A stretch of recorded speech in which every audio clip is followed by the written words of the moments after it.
ladies and gentlemen, I'm super excited to have the next guest on this show. I'm a fan of hers for a while now.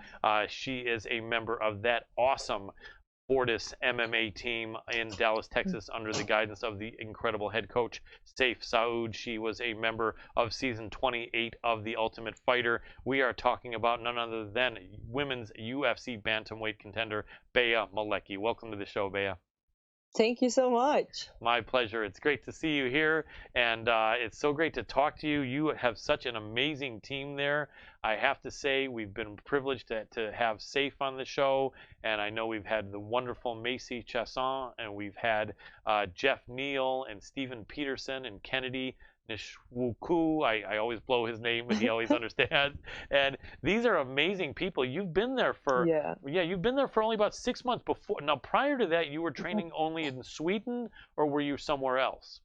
I was training in Spokane a bit before that, but I went back to Sweden before the show, and I was training in Sweden until after the show because Macy told me, like, or when we were in the show, Macy said, like, oh, Bea, I'm gonna move to this gym and you have to see it, you have to try, you have to come train with me. And like me and Macy, when we were training together, we could feel like we were really like, what do you call? We are getting better. Yes. What's the word in really English? improving, like making each other better. Yeah. Yeah. So, and when we were sparring, it's like a real fight. So, I mean, it's a good thing that we can really like make each other better. So for my fight, my first fight in the UFC, I thought like I need a really good training. Like I need the best gym in the world. And I reached out to Macy and said, hey, can I come and train at your gym? And she's like, yeah, sure. And she's like, you can stay at my place. So I was staying in Macy's living room for 6 weeks and training for my fight. And I won. And I mean, I just really like the gym and the coaches. I mean, I have everything I need to become like the best I can right here. So yeah, I'm gonna definitely stay here and train. That's awesome, and that's so important, and I'm really glad you found that place. And I know you knew Macy from season 28 of The Ultimate Fighter. Remind us, were you guys on the same team or a different team in that season? No, we were in the same team. That's right. And you didn't fight each other, though, I don't believe, or did you? No, we did not. I fought, what's her name? What's her name? Leah or something? Yeah. Now, you had some good training with Macy there, I'm sure, and is that how you kind of got to be friends? I imagine so, right? Yes. Or first, we actually, we trained together, and then we start hitting each other really hard with those small gloves because both me and her are very competitive. Yes. That's what you say? Yes. So we get mad on each other, and we like, I was like, the girl is so blah blah blah, and she's the same. And after that, we were like, okay, well, we're on the same team, let's be friends. And since then, we've been like from that moment, we like were just hanging out together like all the time. Like kind of like sisters almost in a way, right? Yeah, kind of. That's awesome. That is so cool. And not only that, but it's so nice that that you thought to reach out to her, and that I'm sure you were so happy that she said yes, come on, because some people, you know, are concerned about someone competing with them, or they don't want to have, you know, like someone to maybe take their success. And so I think that it showed that Macy was very confident in herself, but also had a big heart, that she said to you, yes, come on by. I'm sure that made you very happy. Yeah. Oh my gosh. Macy, she's like, she has the biggest heart ever. Like I'm telling you, whenever the people she has close, she really like does everything for them. So she's a really good person and one of my closest friends now. And I mean, how many people would say, yeah, come and sleep on my couch for 6 weeks? That's like, right. I forgot about that part. Yeah. Because I'm in Los Angeles, and everyone, part of the reason they say people are not friendly to each other in Los Angeles is because they don't want their new friend asking them to sleep on their couch for 6 weeks. So yes. So for you to find the woman that said yes, come and do that, she truly is a great person, and I know you appreciate her. And yeah, that's great. And you two are very, very similar in stature. You're like maybe an American 1 inch taller than her, maybe, or like this. Yes, I think so. We're still talking about that. We're like, who's really the tallest person? And we keep like Right. looking, and we're like, oh, your hair, no, your hair is like that. No, it's because of that. Right, right. But I think I'm just a bit taller than her. Yeah. But so close. It's almost like we can call you like twin towers because you're tall girls, like, right? And they call this is like they actually called them basketball players many years ago when I was a small child, the twin towers. They had the two guys like 7 feet tall and one college team. Yeah, so you girls like the twin towers of Fortis MMA, I would call it. Yeah, that's right. I haven't thought about that. That's right, yeah. So that's cool. So you're getting great training there. And so tell us a little bit more about yourself. I know that in The Ultimate Fighter, which was what, 2017 you were on, or 2018? Good question. It is, yeah, it's hard to know. Was it 1 or 2 years ago? I don't remember. It's hard to know. Somewhere. 1 year ago. It has to be 1 year ago. I think you're right. And so you got into that because obviously you were doing some good fighting. I think maybe mostly in Sweden. I know that in the show, many people that watched know these things about you and are familiar with you. So forgive me for asking, but as you know, some people didn't watch or couldn't watch the show. Remind us, how did you get to be a fighter? What was your background athletically in Sweden, and then where was the beginning of your involvement in combat sports? What motivated you to get into it, and then how did you get on The Ultimate Fighter? Okay, I'm gonna try answer all those questions. I appreciate it. That's a lot. We can start like how I started. Like when I was 14, my brother did Thai boxing, and we had a Thai boxing gym not so far away from my house. And I talked to my mom and dad. It's like, oh, I really want to do Thai boxing. Can I do it? And mom's like, no, you're going to break your nose. And my dad's like, that's not something for girls because, like, you shouldn't get punches in your head. And you're going to look, you're going to look like a man or something. You don't want to get a pretty face smashed was your dad's idea, yes. So I didn't start doing it. I was there watching, but I did all of other kinds of sports. Like, I did cheerleading, I did basketball, soccer, I tried football, I did everything for like 6 months. And as soon as my dad bought all the clothes for the team, I was like, no, I don't want to do this. Oh, so no. I was keep doing that for so long. Right. Until when I was like 18 or 19. I still live at home, and I asked my dad, like, hey, I'm going to start do Thai boxing. And I mean, they can't say anything because I'm 19. So he said, okay, if you do that, and if you keep training for more than a year, I'm going to pay you back for everything you, like all the clothes and everything you need. I was going to pay you back. I love that. So yeah, he's like, I'm done buying all those clothes for you. That's funny. Kind of tired. But yeah, and then I did it, and I never stopped. So I did it for 7 years, and I won Swedish championship 2 or 3 times, I don't remember, and I won European and World Championship too. And after that, I didn't know what to do more in Thai boxing, so I started do MMA, and that's I think 3 years ago, and I started do BJJ. That's what I really like. So I started to do that. After 2 weeks, I did my first tournament, and I won.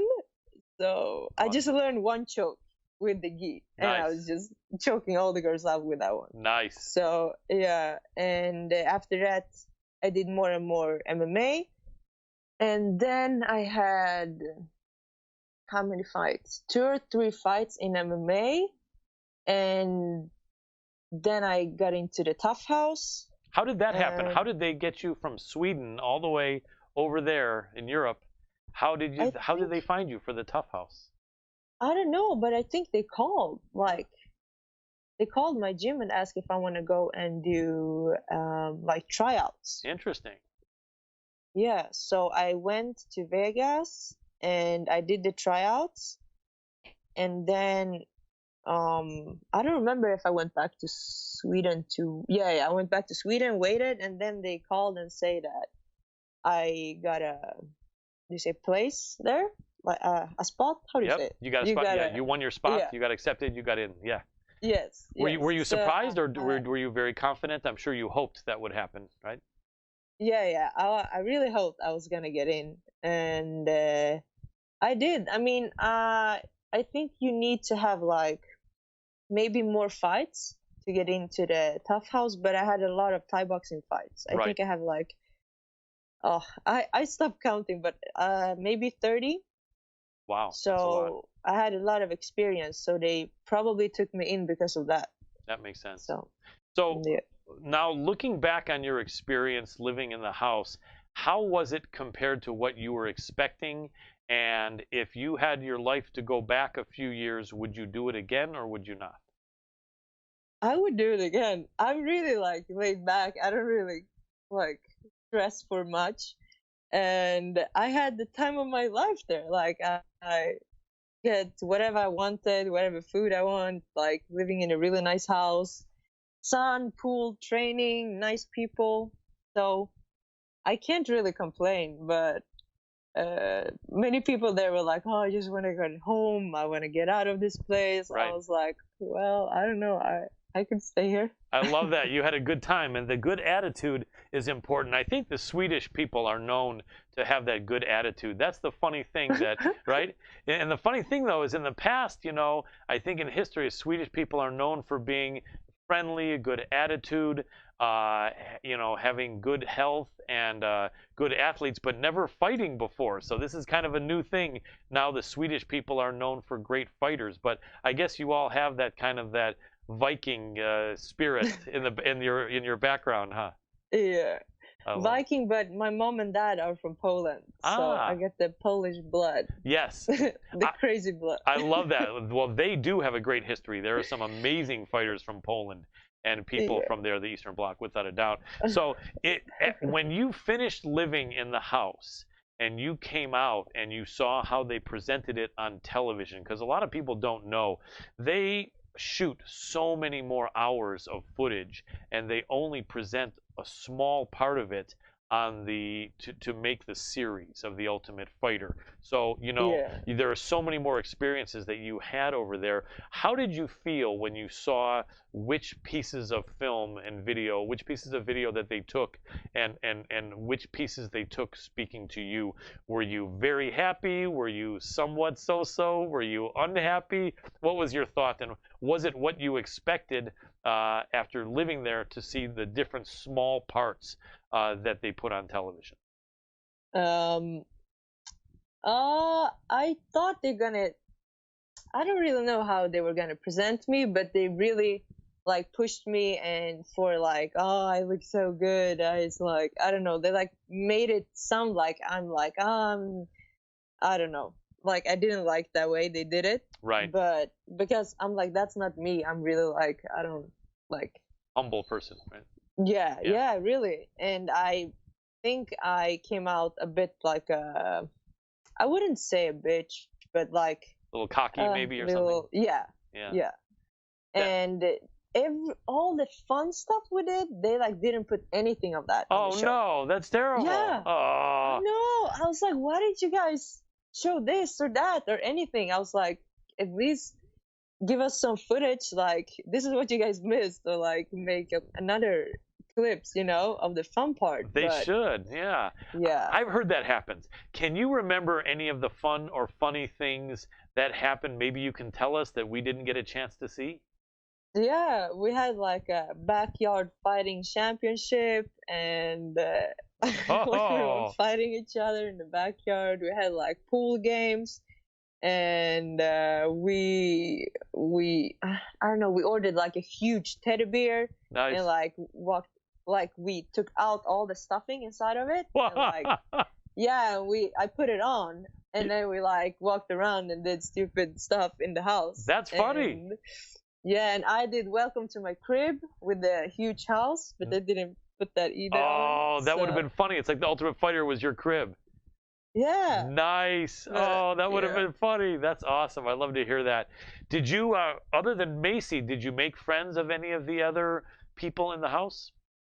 yeah, the whole team, like our team, Team Gastelum, we become became really good friends, all of us. So that's why I mean, like, I had a really good time because our team was like a small family, and we were just laughing and having fun together, training.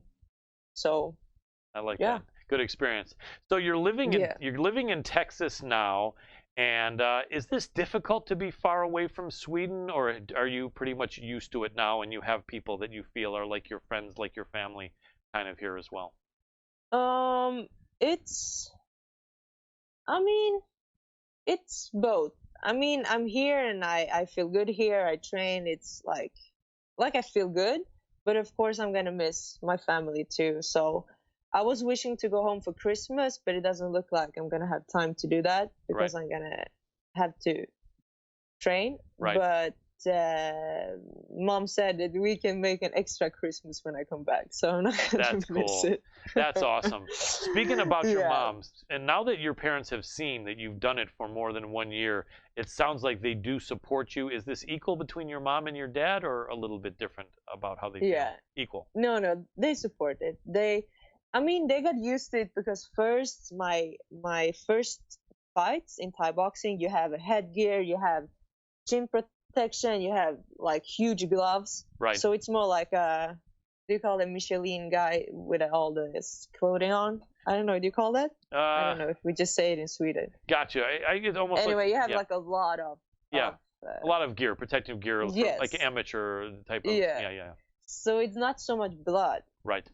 And then they went to one or a few fights in the beginning. They're like, okay, it's not that bad. It's not like flying blood everywhere and stuff. And then I had bigger fights with only gloves, Hmm.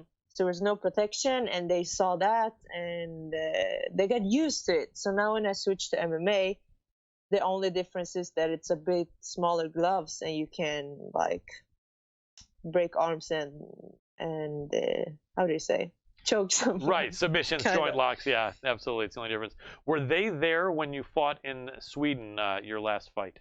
Yeah, yes, they were. What? My mom, dad, and brother. Oh, wow. Did this make you feel more pressure to win, or just it made you more happy? No, it made me happy. I don't really think about stuff like that when I go into the cage. That's cool. Like, yeah, I have other stuff in my head. I don't I know. hear you. That makes sense. So, yeah, That must have been great, though. I'm sure they were nervous for you, probably during that yeah, fight.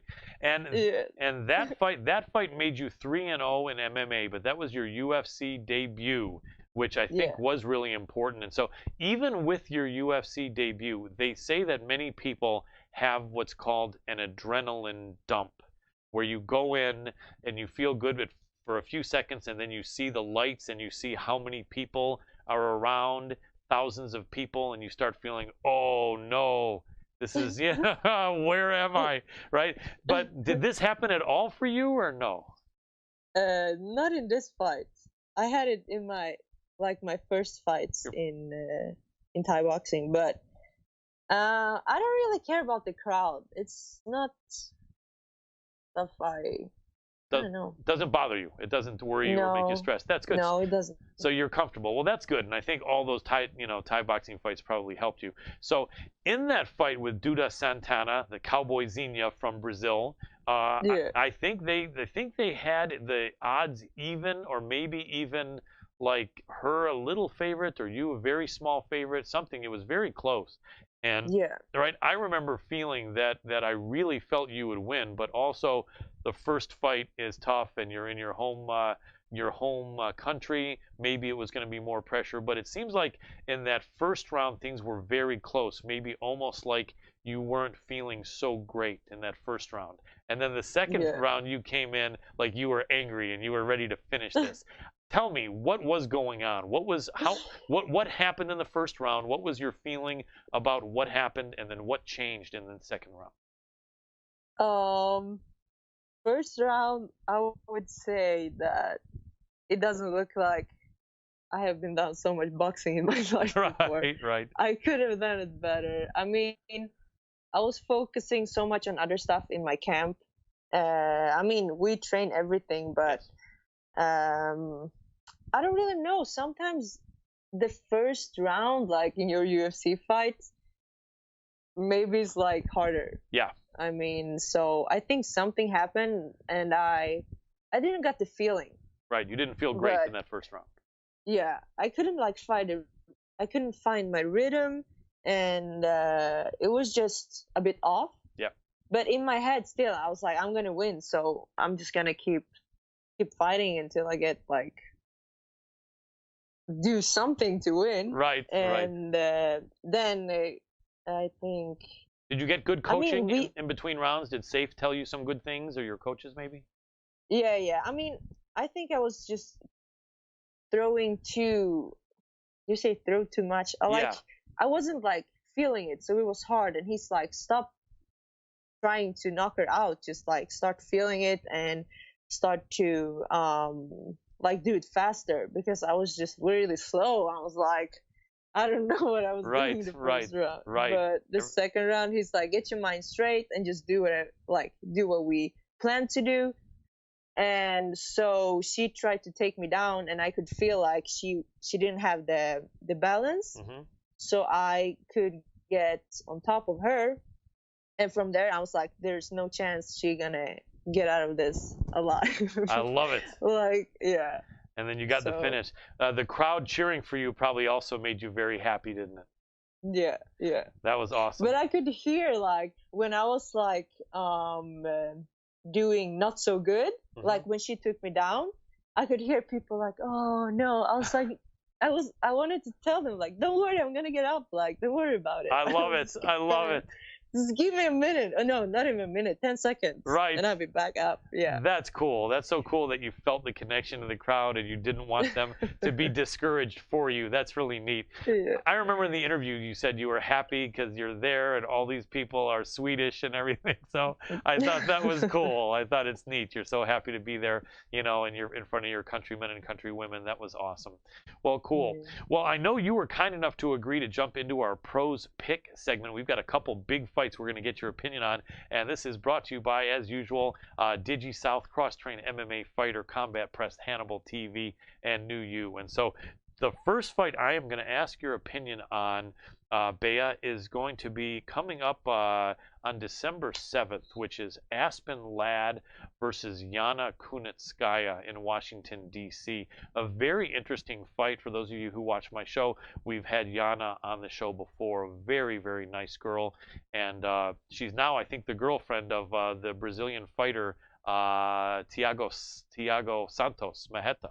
And so that's the power couple, I think, right now in the UFC. Amazing fighters, but very, very nice woman. And Aspen Ladd, a very talented fighter. I'm not familiar with having spoken to her personally, but very good. What thoughts do you have on this fight? And give us the Bea Malecki breakdown. What are some of the things we should look for when these two women face each other, and how do you think this fight may unfold?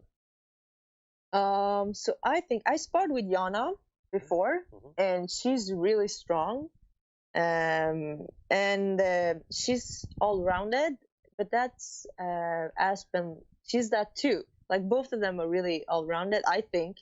And like Aspen, her last wins, she's been taking people down and like beating them up on the ground. Yep. And I just don't think she's gonna be able to do that to Yana. Yep. Because, and all of the girls, they have like kind of given up when they got on the back, and like Yana doesn't seem like a girl that's gonna give up. No. So, and like I said, she's really strong, and I think if she just uses, like, Yana gonna win on the feet if she's just gonna use her striking and stay away from the takedowns or whatever. And but if Asma can take Yana down and she can't get up, I mean, then she's gonna win. But I don't think that's gonna happen. So I really think Yana gonna stay on her feet and like stay away and just do damage.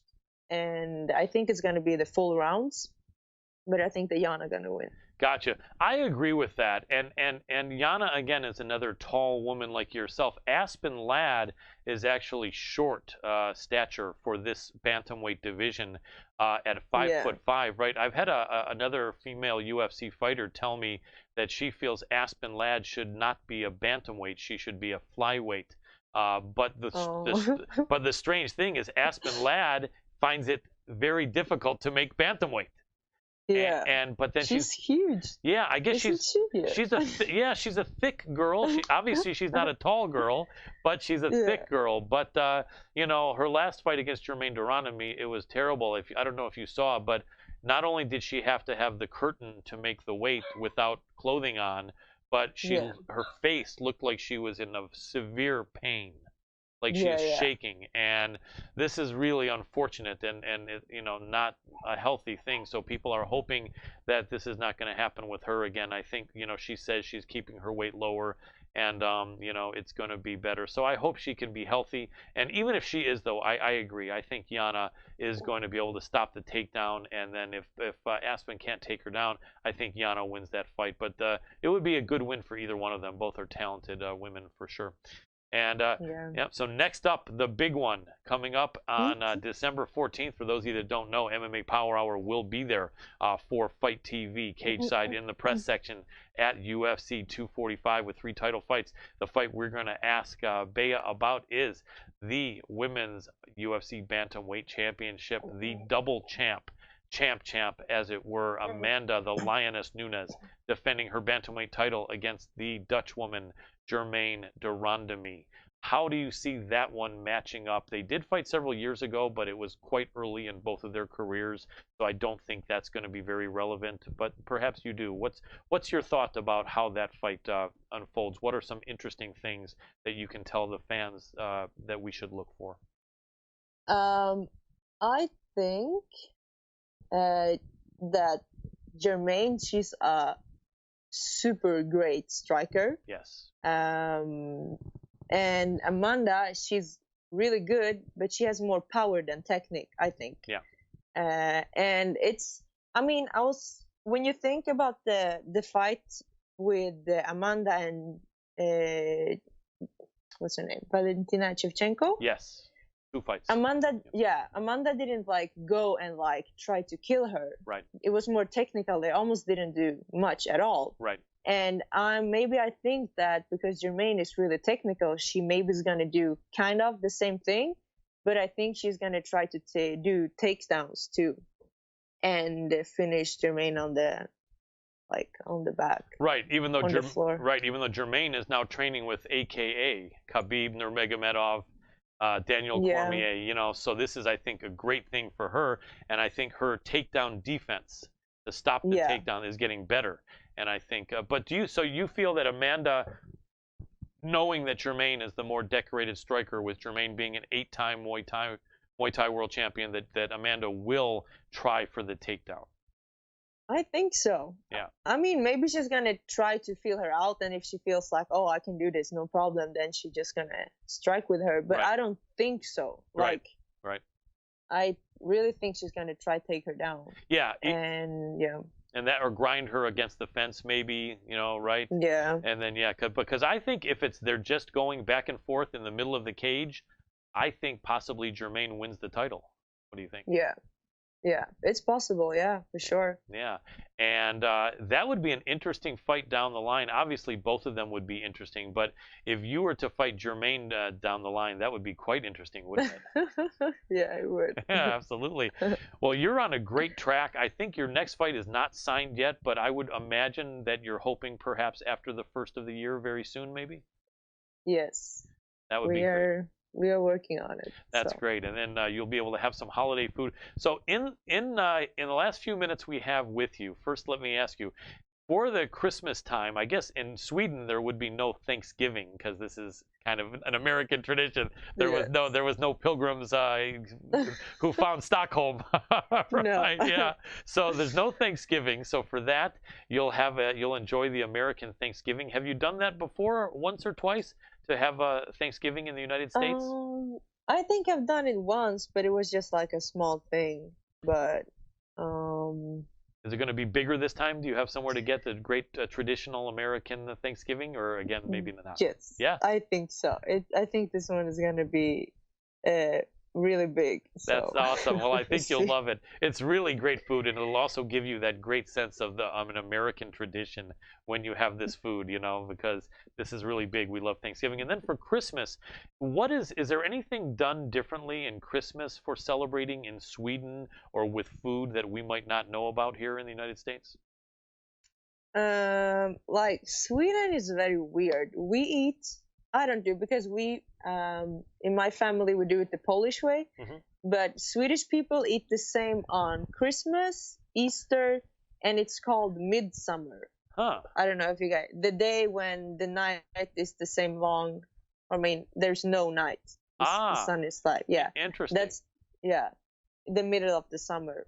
And we just eat the same stuff for Right. that. So, and then they eat like potatoes, like small fishes. I don't know what this is called in English. I had a feeling you were going to say fish. I don't know what kind the Swedish is, but I know they like the fish. Yeah. What are they eating more? I don't even know. I don't do that. We like in my family we eat more like, oh gosh, it's really hard to explain in English, but Right. it's a bit different. Yeah. And I don't know how to explain it. I heard about one dish in Sweden and the Scandinavian countries which many people don't like, lutefisk. Lutefisk. Yeah, I heard this is something that only the old men will eat, or something like that. I heard it's difficult. This is like not very tasty. Is that true?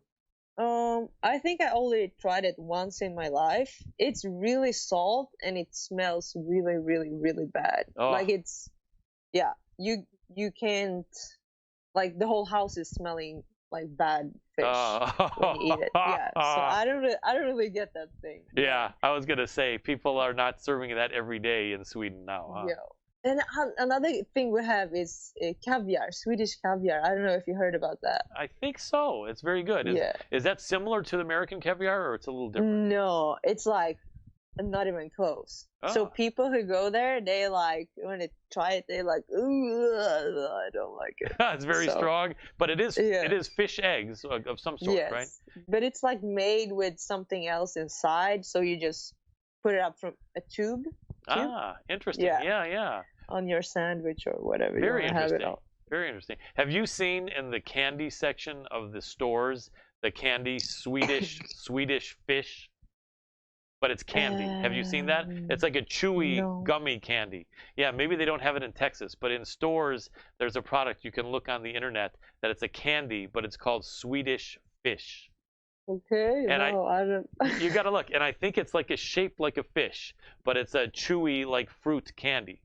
So you gotta, you gotta look for that Swedish fish. Maybe order some. Okay. Anyway, Bea, we only have a couple minutes left with you. Was there anything that you forgot about, or was anything you would like to say to thank people that have helped you, or thank your sponsors, or anything you want? Feel free to go ahead and shout that out. Well, I can say thanks to Macy who took me here in the first place, and my whole Fortis team. Like they do so much for me. Like I'm telling you, if I would call anyone in the gym and say, "Hey, can you come in and train with me?" Like 11 o'clock in the evening, they would be like, "Yeah, sure, no problem." That's great. Like they're like we do everything for each other, and that's why we like doing this. Like just building each other up, and everybody's there. And coach and we have also a strength and conditioning coach. He's making us monsters. Like people don't even know what we're going through. I bet. Monday, Wednesday, Friday, every morning we're like half dead, half alive after those sessions. And I don't know. I have more to thank. Pretty much it. Just it's amazing training there, and your team is so successful. I've got to say, Fortis is really jumping up there now with the very best teams in MMA, and I'm really happy to see it because you guys have a great attitude. And I'm really happy you took the time to join us here on the MMA Power Hour, Bea. And let us know when you have your next fight signed if you want to come on before or after it. Again, we'd love to talk to you and help support you. And I know that all our fans and our team here at the MMA Power Hour is going to be cheering for you. Thank you. And can I say one thing more? Yes, absolutely. I just got a new food sponsor, Palate Pro. They are really good. So awesome. check that out. I want to make sure people can hear that clearly. Can you repeat that name? It's, I don't know how you spell Palate Pro. Palata, like P-A, yeah. So the P, like P-A-L. Oh my, I don't know the letters in English. Palate. no problem. Pro. Palate Pro. Okay. Yes. Look for that. People search for that. Now they heard it a lot. Yeah, because that sounds like a great product, and if they're sponsoring you, then they're sponsoring a winner. Thanks so much again, Bea Malecki. It's been a pleasure chatting with you. You're awesome. Thank you. You're very welcome. welcome. Have a good night. You too. Take care.